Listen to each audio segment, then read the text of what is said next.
Here's your wrestling news for July 1st, 2022.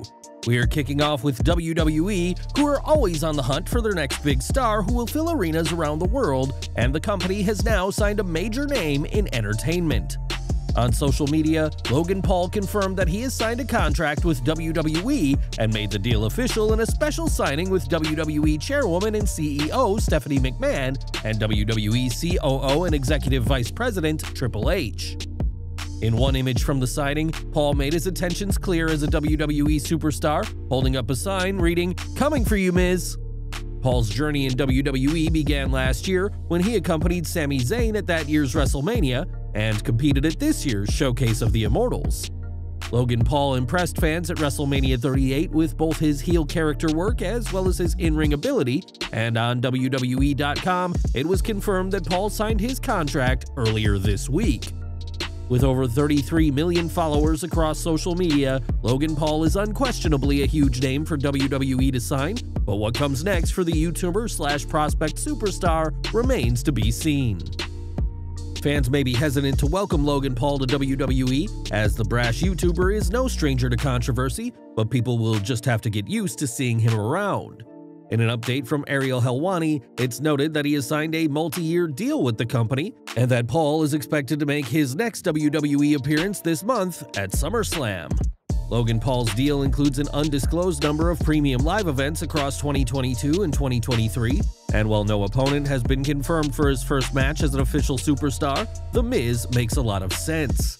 Whether WWE trusts Logan Paul in a singles match yet, or whether he'll be in another tag match first, that's up to the company, but expect the YouTuber to finally get revenge on The Miz for the latter's betrayal at WrestleMania.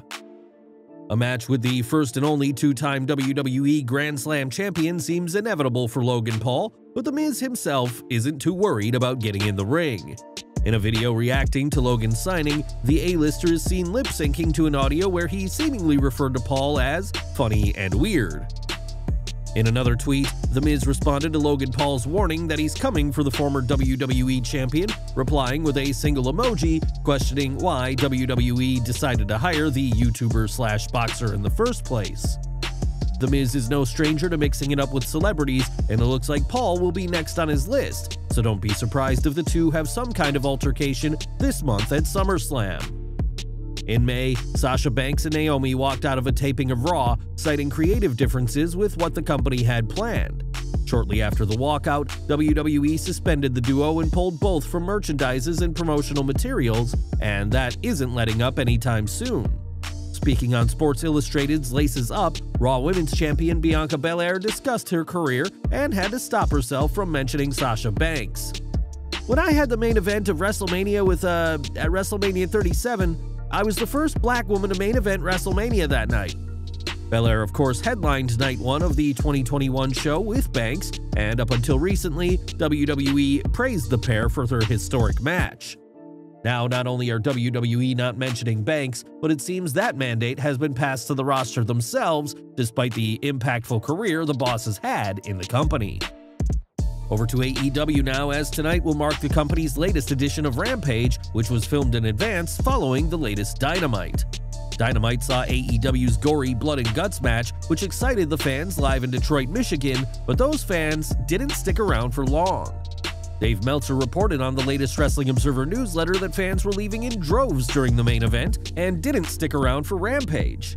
More fans left Rampage during the Nyla Rose-Toni Storm match, though it said that the Young Bucks and the Royal Rampage Battle Royal got good reactions when they were taped. Nevertheless, seeing fans leaving in droves is never a good thing just as a taping is getting started. As while AEW consistently tries to book an exciting show, this couldn't keep fans around this time around.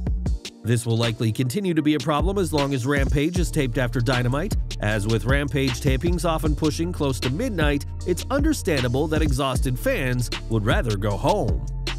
More bad news for AEW now, as one veteran name associated with the All Elite promotion may be on his way out. Santana is certainly having a turbulent time with AEW right now, recently suffering a knee injury and blood and guts while trying to perform a Uranagi on Daniel Garcia, and this may mark the beginning of the end. The current rumor is that Santana is hoping to leave AEW altogether, and given his injury, may have already wrestled his last match. On Twitter, Santana ominously posted 126 days back in April, and this tweet actually fit the timeline of his contract expiring, which will happen in early September. In another instance, he just tweeted the word "soon," and fans quickly suggested that Santana is counting down the days where he is no longer an AEW wrestler. We won't know for certain what's next for Santana until September, but it looks like the AEW star, who has been with the company since the beginning, may be gone in a matter of months. We've got an update in the Jeff Hardy case now after the AEW star was arrested last month and charged with driving under the influence. Hardy holds the dubious honor of being arrested for drunk driving in WWE, TNA, and AEW, and has entered his plea for the case. As per a report from PW Insider, the former WWE World Heavyweight Champion entered a plea of not guilty on June 28th to the courts in Florida. Hardy will be arraigned in court next week on July 5th, and in addition to the DUI charge, was also charged with being behind the wheels while possessing a canceled, suspended, or revoked license. While the other charges against Jeff are misdemeanors, the DUI charge is a felony under Florida law, punishable up to 5 years imprisonment should Hardy be convicted.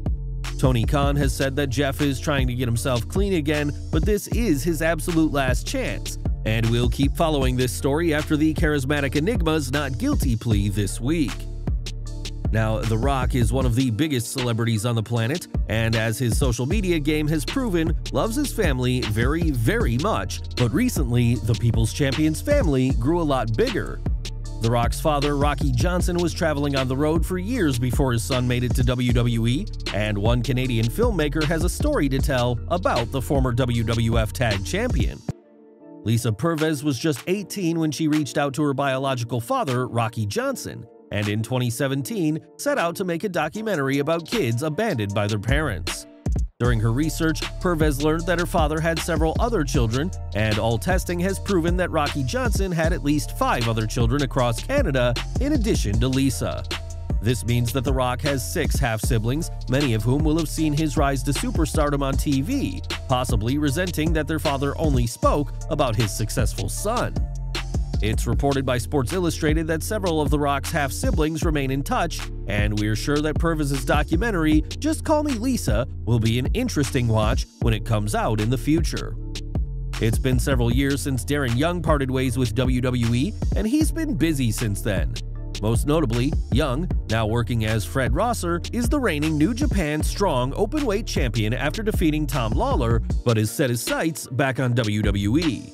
Speaking on the Comedy Store podcast, Rosser was asked about a potential return and didn't rule out the chance to come back to WWE, though not as an on-screen performer.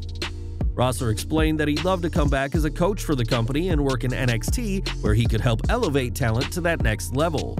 The former tag team champion said that when he spoke to veteran WWE trainer Norman Smiley at this year's WrestleMania, he was asked if he'd come back as a trainer and is on board with the idea.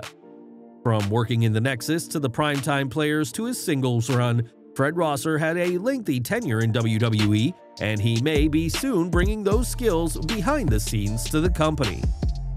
When Cody Rhodes left AEW in February, he did so alongside his wife Brandi Rhodes, but she hasn't made any appearances for WWE so far. Brandi's only involvement with WWE since February is that she can be seen in behind-the-scenes footage of Cody's return at WrestleMania, but that could all change. In an update from Sean Ross Sapp of Fightful, it said that Brandi has been training a lot for an in-ring return, as her last match was back in January this year. Sources who Fightful spoke to said that there is a cordial relationship between WWE and Brandi, and that multiple things have been discussed. It's worth stating that Brandi Rhodes did work for WWE in the past, but never wrestled, instead serving as a ring announcer/interviewer under the name Eden Styles. A lot has changed for Brandi since she left WWE over 6 years ago, and it may only be a matter of time before she's finally back and competing in a WWE ring.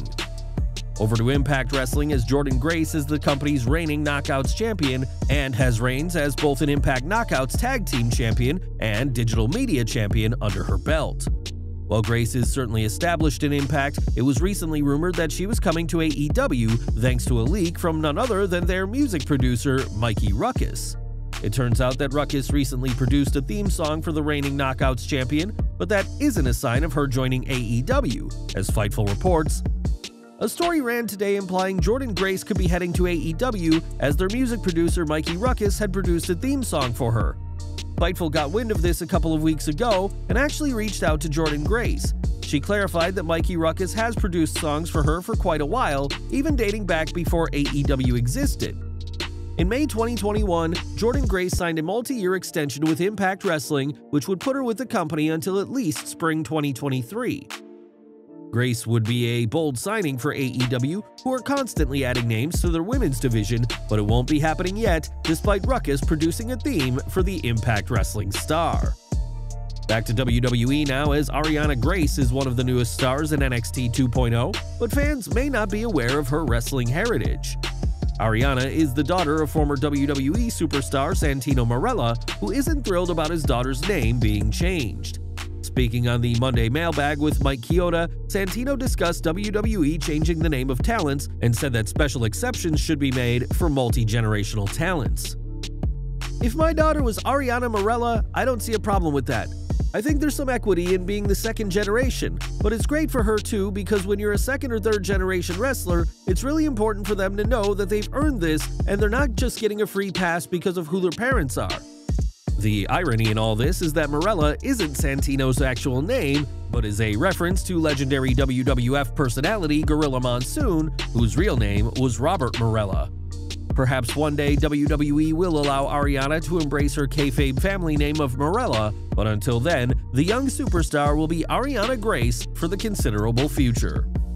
And we're ending today with AEW All Out 2021, where Adam Cole made his debut for the promotion mere days after finishing up with WWE NXT. Cole had signed a short-term contract with WWE, allowing him to wrap up his feud with Kyle O'Reilly, but the McMahon-led promotion weren't able to keep him around. Cole's final match with WWE was back at NXT TakeOver 36, and as he told Kurt Angle on the latter's podcast, the Undisputed Elite member was full of emotions. I'm an emotional guy, and I don't think I've ever said this, but I cried like a baby after that match. I'm sitting there, I'm watching this video package before the match, and it's pictures of me and Kyle from 2009 and all this Ring of Honor stuff, and us wrestling each other in New Japan, and I know this is my last night at NXT. I was crying before I went out there. Getting to do that with him, there's no one I would have rather wrestled or been in there with than Kyle. Just because I got to close my Ring of Honor chapter with him in a lot of ways, I got to close my PWG chapter and then my NXT chapter with Kyle, so it was a very special night and a very emotional night for me. Cole has since gone on to become a big name in AEW, but is yet to hold championship gold. But many feel that this is just a matter of time for the former leader of NXT. Well guys, that's our news for today. Please share your comments below. Also hit the like button, subscribe to our channel, and hit the bell icon to receive all notifications. And as always, thanks for watching.